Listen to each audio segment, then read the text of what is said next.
Syarikat dan juga kerajaan seluruh Asia kini sedang cuba melaksanakan idea kerja 4 hari seminggu secara lebih berhati-hati. Ia selepas kajian mendapati kerja pada waktu sedia ada dilihat memberikan kesan buruk kepada kesihatan pekerja dan malah ia tidak diterjemahkan kepada produktiviti yang lebih tinggi. Jepun, antara negara yang terkenal dengan budaya kerja lebih masa, kini cuba melaksanakan sistem baharu itu dengan beberapa syarikat gergasi mengorak langkah pertama. Dan juga antaranya Hitachi yang mengumumkan akan melaksanakan sistem kerja 4 hari kepada 15,000 pekerjanya dalam tahun kewangan ini. Dan selain itu, syarikat pembangun permainan Game Freak turut memperkenalkan sistem sama selain jenama seperti Panasonic dan juga NEC.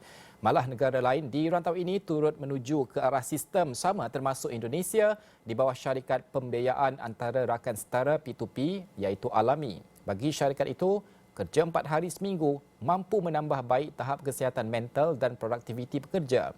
Di Korea Selatan pula, syarikat berasaskan pendidikan EduWheel melihat dan juga melaksanakan sistem kerja 4 hari bermula 2019 sebelum ini. Dan juga India juga dalam proses melaksanakan 4 kod buruh tahun ini yang dijangka mengubah waktu bekerja.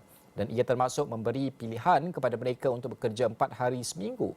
Berdasarkan kajian oleh syarikat pengambilan pekerja Persol Holdings, daripada 1,000 responden yang dikaji, 23.5% berkata mereka memilih waktu kerja 3 hingga 4 hari seminggu. Dan begitu juga laporan oleh firma kajian Melio Insights yang pada Februari lepas mendapati trend sama di rantau ini dengan 78% responden di Vietnam dan 69% di Indonesia mahu waktu bekerja mingguan yang pendek.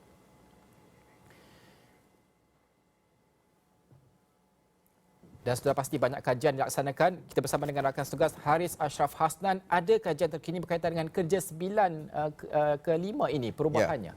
Ya Najib, sudah tentu pelbagai kajian seperti yang Najib katakan, banyak sebenarnya firma-firma kajian yang berkait rapat menyentuh berkenaan dengan isu ini. Antaranya kalau kita lihat antara yang boleh saya kongsikan statistik berdasarkan laporan Adobe Future of Time, di mana mereka berkongsikan ataupun mendapatkan pandangan daripada 3,404 syarikat, pekerja-pekerja dari lebih 3,000 syarikat ini dari 7 buah negara antara April hingga 28 Mei. Di mana antara yang ditanyakan adalah berkenaan dengan bagaimana jadual mereka sebelum COVID-19.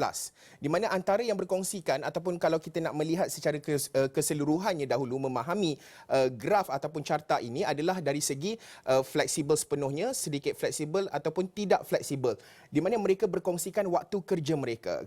Kalau kita lihat sebelum ataupun pra COVID-19, kebanyakannya menyatakan bahawa mereka lebih tidak fleksibel, 47%, dan 36% menyatakan mereka sedikit fleksibel, dan 17% yang hanya menyatakan mereka fleksibel sepenuhnya. Namun pada ketika ini ataupun semasa COVID-19 berlaku, iaitu kalau kita nak mengambil kira kajian yang dilakukan antara April dan juga Mei 2021 ini, dapat dilihat bahawa 23% menyatakan bahawa jumlah peningkatan fleksibel sepenuhnya itu turut meningkat kepada 23%, dan sedikit fleksibel juga naik kepada 44%, dan seterusnya 33% berkurangan menjadi tidak fleksibel.